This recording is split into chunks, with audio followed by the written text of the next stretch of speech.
Thank you for choosing Gulf Shore Cooling. Here's what to expect on your upcoming appointment. First, you'll receive a booking notification via text or email confirming your appointment. On the day of your appointment, you'll receive a text and an email notification when the comfort advisor is on their way. You are able to track their estimated time of arrival. Upon arrival, you will get to meet your comfort advisor. An average appointment typically lasts 30 to 60 minutes. Next, it's time to get familiarized with the existing equipment.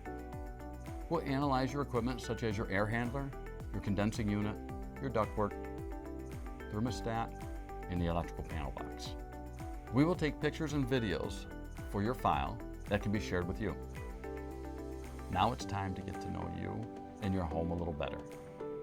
We'll conduct a quick tour and go over your concerns and expectations. We'll ask simple questions such as, how long have you been in your home?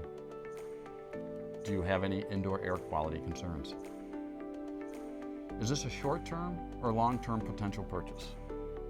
Is your current system noisy? And if you have any other concerns. We'll go over payment and financial options as well. From there, we'll do a product demonstration via iPad to show you many different options of systems and accessories that best fit your application. We'll typically provide a good, better, best approach that you can choose from. We'll close out by answering any questions you or your family may have. Again, thank you for choosing Gulf Shore Cooling. We'll see you soon.